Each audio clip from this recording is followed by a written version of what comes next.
আমরা প্রত্যেকে তো এই টার্মটা জানি, তাই না? সেটা হলো যে 3 AM মোটিভেশন, অর্থাৎ রাত 3টার দিকে হঠাৎ করে মনে হইলো যে আমি কালকে থেকে আমার লাইফ পুরাপুরি চেঞ্জ করে ফেলবো। আমাদের লাইফে এরকম অসংখ্য দিন আমরা ডিসাইড করছি কালকে থেকে I will become the best version of my self, অর্থাৎ কালকে থেকেই বা আজকে থেকেই বা এই মোমেন্ট থেকে ডে 1 স্টার্ট হইলো। বাট দেখা যায় কি 3 AM মোটিভেশন এইখান থেকে স্টার্ট হয়, এই কয়েকদিন পর আবার ডাউন খায়। আমি যেই জায়গা থেকে স্টার্ট করছিলাম, আমার এখান থেকে স্টার্ট হয়েছিল 3 AM মোটিভেশন বা ডে 1, এখান থেকে স্টার্ট হয় ডে 1। তারপরে আমার আবার আমি যা ডাউন খাওয়ার আমি আবার ডাউন খায় যাই। তো এই লাইনটার ভুলটা এই জায়গাটাতে, ফান্ডামেন্টাল মিস্টেকটা এই জায়গাটাতেই, সেটা হলো এই যে ডাউনটা আছে না, জিনিসটা আবার স্টার্ট করা যায়।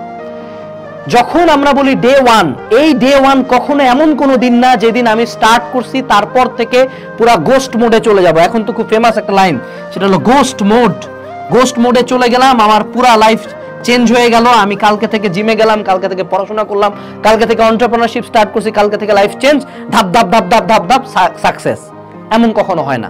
In real life, in human consciousness, আমরা যদি স্বাভাবিক সুস্থ মানুষ হই, স্বাভাবিকভাবে এমন দিন আসবে যেদিন আমি ডে 1-এ লাইফ চেঞ্জ করা স্টার্ট করব, আবার কয়েকদিন পরে আমি আবার আগের জায়গায় পৌঁছে যাব।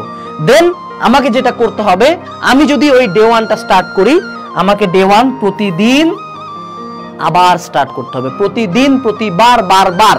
অর্থাৎ এই ডে 1টা, one day or day 1, day 1টাতেই তো ফোকাস করেছে না, এইটা হলো অ্যাড করতে হবে হলো এভরি টাইম। অর্থাৎ প্রতিবার যখন দেখবো যে হায় হায় লাইফ অগোছালো, হায় হায় পড়া অগোছালো, হায় হায় আগাইতে পারতেছি না, আবার আগের গর্তটাতেই ঢুকে গেছি, তখন আবার স্টার্ট হবে আজকে থেকে ডে 1, আজকে থেকে ডে 1, আজকে থেকে নিজের বেস্ট, আজকে থেকে সবকিছু। প্রতিবার আবার নতুন করে স্টার্ট করতে হবে। যখনই আমরা স্টার্ট করব তখন থেকে ডে 1।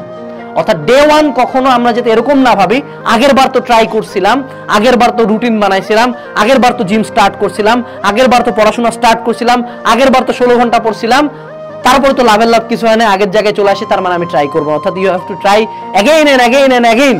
অর্থাৎ ডে 1 হলো প্রতিদিনই ডে 1, প্রতিটা মোমেন্টই ডে 1। ঠিক আছে? সো নেক্সট থেকে লাইফে যখন আমরা ডিসিশন নিব আজকে থেকে, এখন থেকে ডে 1, মনে রাখতে হবে কয়েকদিন পর আবার ডে 1 স্টার্ট হবে। যারা লাইফে উপরে উঠে তারা ডে 1টাকে বারবার স্টার্ট দিতে পারে, তারা এইখানটাতে গ্রাফটা এন্ড করে দেয় না। আর যারা লাইফে নামে যায় তারা একবার ডে 1 স্টার্ট করে যখন দেখে কিছু হচ্ছে না, তাদের এখান থেকেই গ্রাফটা ফিনিশ হয়ে যায়। সো তোমার গ্রাফে যখন এই যে আমি বলি লাইফ হলো সাইন কার্ভ, কখনো পিক থাকবে, অর্থাৎ পিক হলো +1 থাকতে পারে, কখনো -1 থাকবে। বাট বিশ্বাস রাখতে হবে এই -1 একটা পর্যায়ে 0-তে যাবে, আবার +1-এ যাবে। এই আপস এন্ড ডাউনস মিলায় লাইফকে খুব সুন্দর মতো সংজ্ঞায়িত করা যায় সাইন কার্ভ দিয়ে। সো তোমার কার্ভকে প্রতিবার উপরের দিকে নিয়ে যাওয়ার জন্য রেডি থাকতে হবে।